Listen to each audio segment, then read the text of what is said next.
Survivor. Australia versus the world. The Lisa Holmes on my screen in the year 2025, with Tommy and Cass. Sign me the heck up.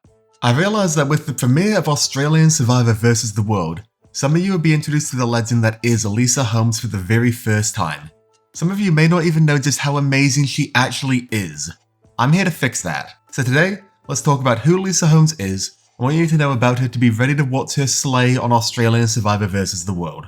This video will contain no spoilers for Australian Survivor vs. the World. After all, that would be insufferable. There will also be no spoilers for Deal or No Deal Island. However, there will be spoilers for Survivor New Zealand Thailand, so if that's likely to knock you over in the water, this may not be the video for you. Let's get into it. Lisa last played in 2018 on Survivor New Zealand Thailand, the last season of Survivor New Zealand before it was cancelled and replaced with Celebrity Treasure Island. I blame the winner. TVNZ realised they wouldn't be able to get a better one, so they just decided to give up then and there.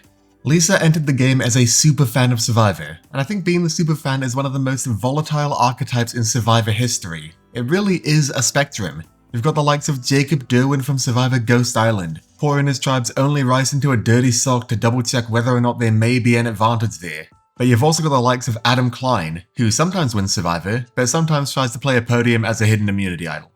Then maybe that was an idol, I don't know. You're convinced it's not? Is it? Can I play it? I want to play that. You want to play this? Yeah, can I play that? This thing that you can't get off of the voting podium? Yeah, I want to play that. Lisa, however, is a super fan who weaponized her status in a perfect way. Instead of coming in guns blazing, wanting to do everything she could, wanting to show off how smart she was in every single way, she came in purposefully playing the excited to be here mumsy kind of role. My plan is to just come across as the nerdy, super fan, mum, who's just like, come on Survivor, to give it a go.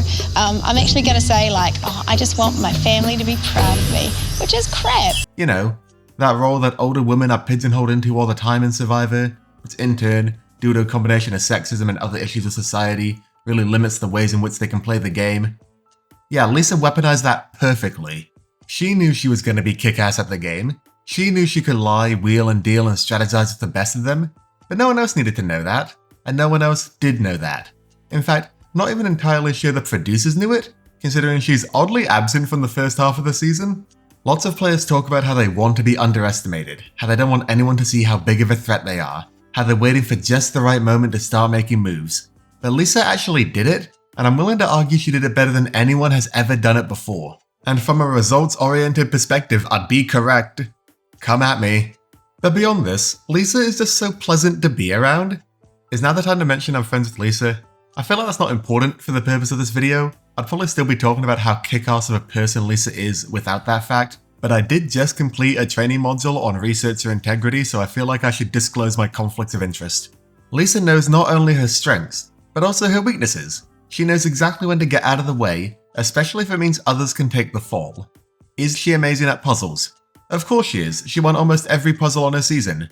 The one puzzle challenge her tribe lost, someone else was doing the puzzle. Lisa wasn't confident in solving that puzzle, so let someone else have a go and take the inevitable blame when they fail. This moment is such a microcosm of everything Lisa is about.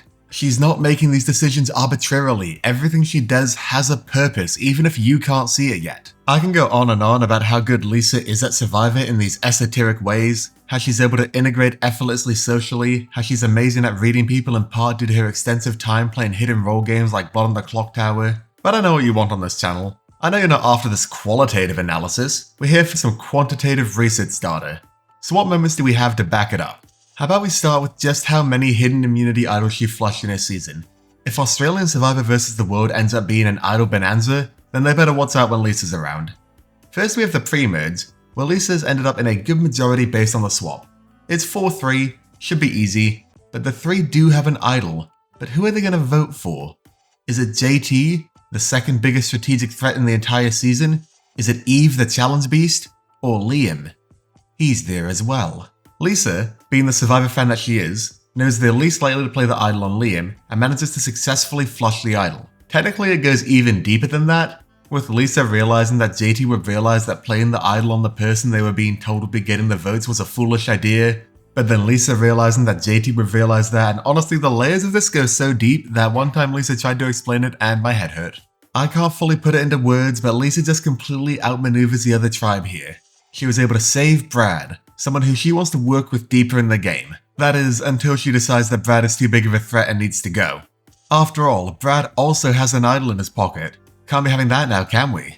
So at the perfect time, she flips on Brad and votes him out with the idol in his pocket. That's the second idol she's flushed, and this move was instrumental in setting up her long-term success in the game. I've always gone on about how the Final 9 is the most important round in Survivor history. I even have a whole video talking about it. And Lisa somehow time traveled 6 years into the future, watched it, went back, and realized that if she made the right move at the Final 9, she'd be in a powerful position to control the rest of the game. Not only this, but her move here solidified her with Matt and Dave. Of course, this is a bit of a problem considering Dave and Matt are childhood BFFs who will basically never turn on each other. I do know one other contestant, which is bloody amazing. He's actually one of my best mates in high school. Luckily, Lisa finds an idol. Oh my god. Survivor bucket list moment. I've just found an idol.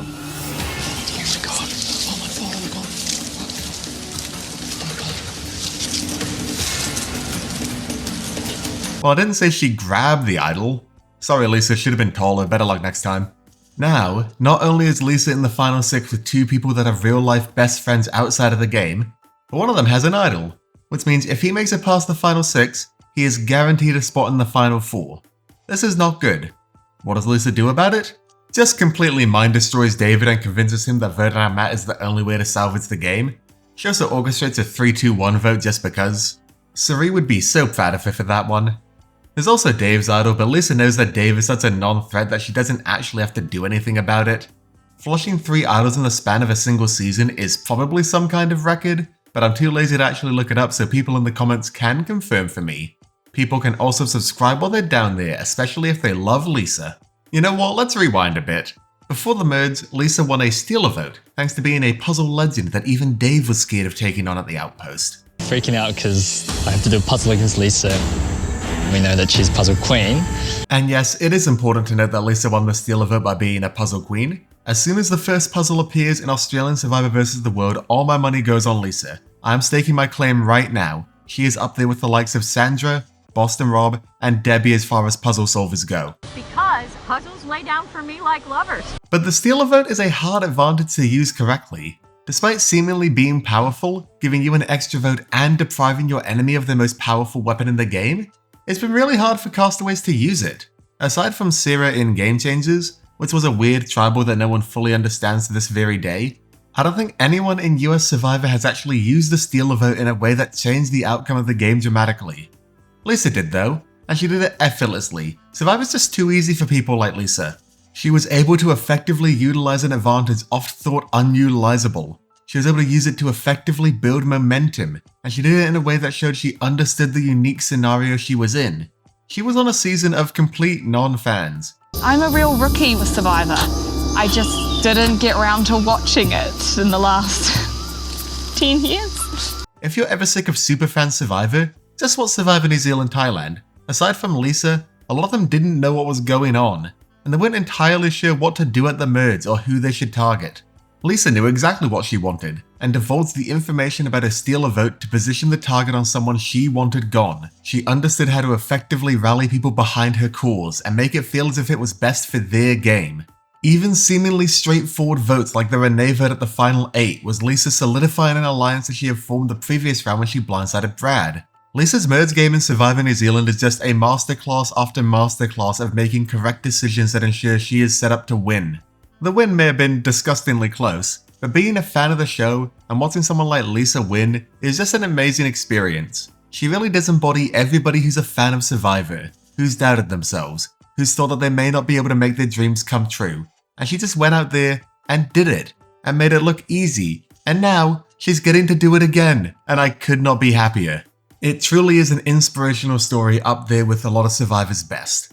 And not only did Lisa win Survivor, but she won the auction too. She got the biggest sandwich I've ever seen in my life, much like another Lisa on Survivor. Advantages? Boo. Sandwiches? Yes. Boo challenges, yay feast. Honestly, Lisa is just amazing, and I'm thrilled that more people will get to watch her on Australian Survivor vs. the World. If anyone is asking, is Lisa really that good? I promise you, the answer is yes. What do you think? Are you rooting for Lisa to win Australian Survivor vs. the World? If you aren't, maybe go and watch the first episode again and come back and say, oh, I'm sorry, Henry, you were right. Until next time, I've been Henry Hickman Survivor, and this is now a Lisa Holmes Stan channel. I will be taking no notes. We will be standing Lisa at all opportunities.